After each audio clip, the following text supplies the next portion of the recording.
Hello అండి, ఇవాళ మన 30 డేస్ డిఫరెంట్ రెసిపీస్లో 27th రెసిపీ వచ్చేసి చపాతీ. చపాతీ కూడా నువ్వు చెప్పాలా, మాకు రాదా అని అంటారేమో. చపాతీలు చాలా మంది మార్నింగ్ బ్రేక్ఫాస్ట్ గాను, ఈవినింగ్ డిన్నర్ గాను చేసుకుంటున్నప్పుడు చాలా మందికి చపాతీ అంటే అసలు రాదు, నిజంగా రాదు. గట్టిగా అయినా చేసుకుంటారు, లేకపోతే మాడి చేసుకుంటారు, చాలా ఆయిల్ వేసేసుకుంటారు మెత్తగా రావాలని. సో తక్కువ ఆయిల్తో మెత్తగా చాలా దూదుల్లాగా వచ్చేలాగా మా మమ్మీ చెప్పింది. వీడియో అంతా లాస్ట్ వరకు చూడండి. ఇంకపోతే మన 30 డేస్ బ్రేక్ఫాస్ట్ రెసిపీలో ముచ్చటగా మూడే మిగిలాయి. ఎవరైనా కొత్తగా చూస్తున్న వాళ్ళైతే సబ్స్క్రైబ్ చేసుకొని ఇంతకుముందు వీడియోలు కూడా చూడండి. ఈ వీడియో ఎలా చేయాలో చూద్దాం రండి. చపాతీలు మెత్తగా రావాలంటే మనం వేడి నీళ్ళు పోసుకోవాలి. ఇంకా చాలా ఉన్నాయి, ఇది చేసేటప్పుడు చెప్తాను. ఇక్కడ స్కిప్ చేయకుండా చూడండి. నీళ్ళు వేడి చేసి పెట్టుకోవాలి.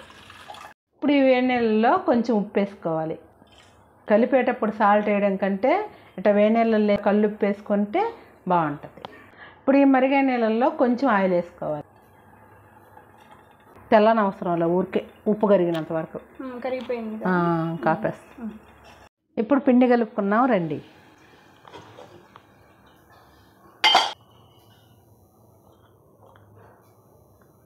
ఇప్పుడు ఈ నీళ్ళని పిండిలో కొంచెం కొంచెం వేసుకుంటూ మనం చపాతీ పిండి కలుపుకోవాలి. ఈ నీళ్ళు వేడిగా ఉన్నాయి కాబట్టి ఏదైనా గంటితో కలుపుకోండి.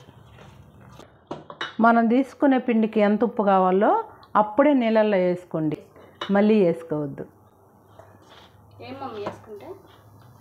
అంటే కూరలో కూడా కొంచెం ఉప్పు ఉంటుంది కదా, దానికి తగ్గట్టు అంతేం వేసుకోబల్లే. వేసినామంటే వేసినాము, చపాతీలో కూరలో ఉంటుంది కదా సరిపోతుంది. మళ్ళీ ఈ నూనె ప్లేస్లో ఎన్నపోస అయినా నెయ్యి అయినా వేసుకోవచ్చు.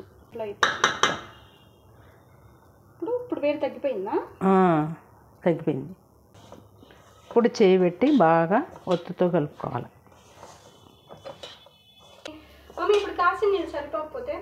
ఏం కాదు, కొంచెం సన్నీళ్ళైనా పోసుకోవచ్చు. మనం కాసుకున్న వేడి నీళ్ళు పిండి అంతా తగిలితే చాలు. ఒకసారి చూడండి, ఈ విధంగా పొడి పొడిగా ఉన్న సరిపోద్ది. వేడికి ఆవిరి పెట్టినట్లాగా అయిపోద్ది. చూడండి, సన్నీళ్ళు కూడా పోస్తున్నా. కొంచెం సన్నీళ్ళు పట్టాయి, ఎక్కువ ఏం పట్టల. కావాలంటే ఎక్కువ కూడా నీళ్ళు కాసుకోవచ్చా? ఎక్కువ వేసుకోకూడదు, ఎందుకంటే మనం దాంట్లో నూనె నెయ్యి వెన్న వేసుకొని ఉంటాం కదా, అవన్నీ వేస్ట్ అయిపోతల్లా పిండికి సరిపోగా మిగిలితే. అందుకని కొంచెం తక్కువే కాసుకోవాలా, సరిపోకపోతే సన్నీళ్ళు పోసుకోవచ్చు. చపాతీ చాలా సాఫ్ట్గా. చపాతీలోకి మేము ఈరోజు ఆలు కుర్మా చేయబోతున్నాం. కానీ చపాతీలు మెత్తగా రావాలంటే పిండి బాగా కలపాలి. ఈ మణికట్టుతో ఇట్టంతా కలపాలి. ఒకవేళ మీరు చిన్న గిన్నెలో కలుపుకున్నారనుకోండి, ఈ పిండిని తీసుకొని చేతిలో పెట్టుకొని మళ్ళీ మెత్తగా ఉంది చూస్తుంటేనే. చూపి మమ్మీ ఉండాగా, చూడండి ఎంత మెత్తగా ఉంది. బాగా కలుపుకున్నారంటే మీకు చపాతీ బాగా పొరలుగా వస్తుంది. అంటే ఇప్పుడు ఈ పిండిని ఒక అరగంట సేపు అలాగే వదిలేసేయండి మూత పెట్టి, అప్పుడు మెత్తగా వస్తుంది. ఇది కూడా ఒక టిప్పు, చపాతీలు మెత్తగా రావాలంటే. కుర్మాలకి ఏమేం కావాలో చూద్దాం రండి. ఎర్రగడ్డలు, నానబెట్టుకున్న గసాలు, పచ్చిమిరపకాయలు, పట్టా లవంగాలు, గరం మసాలా, జీలకర్ర పొడి, ధనియాల పొడి, అల్లం తెల్లగడ్డ పేస్టు, ఎండు కొబ్బరి, పుదీనా, కరివేపాకు, పెరుగు, టమాటా, ఉడికించి పెట్టుకున్న ఉల్లగడ్డలు, కొత్తిమీర, ఆయిల్ వేసుకోవాలి. ముందుగా ఆవాలు వేసుకోవాలి, ఎర్రగడ్డలు వేసుకోవాలి. ఇప్పుడు మనం ఒక పేస్ట్ చేసుకోవాలి.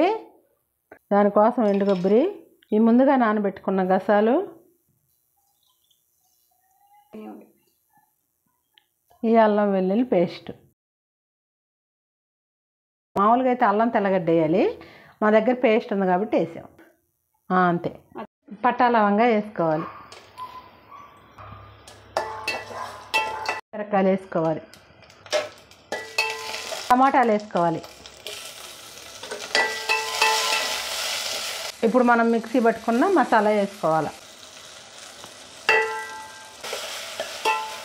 ఇప్పుడు పసుపు కొంచెం వేసుకోవాలి. ఇప్పుడు ఈ మసాలా నీళ్ళు పోసుకోవాలి.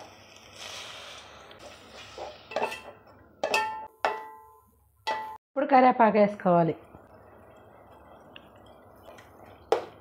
కొంచెం ధనియాల పొడి వేసుకోవాలి. కొద్దిగా జీలకర్ర పొడి వేసుకోవాలి,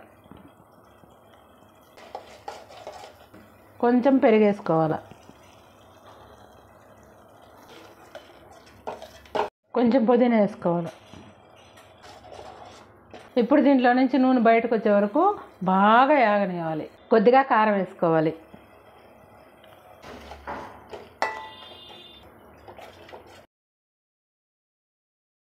చూడండి నూనె ఎలా పైకి వచ్చిందో.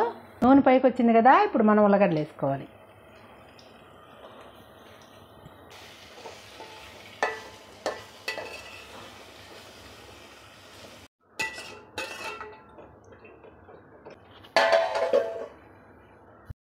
ఇంతేనండి మన ఆలు కుర్మా అయిపోయినట్టండి. 10 నిమిషాలు బాగా ఉడికింది. నూనె అంతా ఎలా పైకి వచ్చిందో.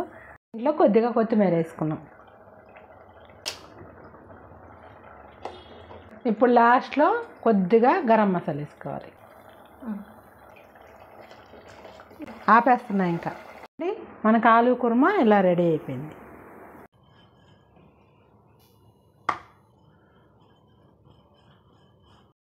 కొంతమంది చపాతీ రుద్దేటప్పుడు నూనె వేస్తారు ఎక్కువ. అట్లా నూనె వేసుకోకుండా ఇట్లా పిండేసి రుద్దుకోండి, హెల్త్కి కూడా మంచిది. నూనె కొంచెం వేస్తే సరిపోద్ది, మరిగంత ఏం వేయాల్సిన అవసరం లేదు. ఇప్పుడు చపాతీలు వేసుకున్నప్పటి నుంచి తిప్పుతూనే ఉండాలి, అప్పుడే మాడవు. చూడండి ఇట్లా తిప్పుతూ ఉండాలి.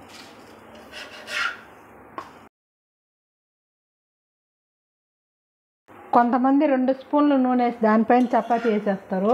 అంత నూనె తినకూడదు. రోజు చపాతీ తినేవాళ్ళు అయితే అసలు నూనె వేయకూడదు.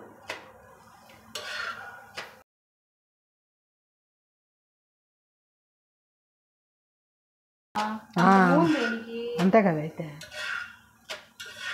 చపాతీ కాలిపోయింది ఇంకా. చూడండి ఒక్కరో కూడా మాడలేదు కదా. ఇప్పుడు పుల్కా చేసి చూపిస్తా చూడండి. అస్సలు నూనె వేయలేదు. మంట హై ఫ్లేమ్ మీద పెట్టుకొని చపాతీ ఇట్లా తిప్పుతా కాల్చుకోవాలి. అయిపోయింది పుల్కా. మీకు ఎట్ట కావాలంటే అట్ట కాల్చుకోవచ్చు.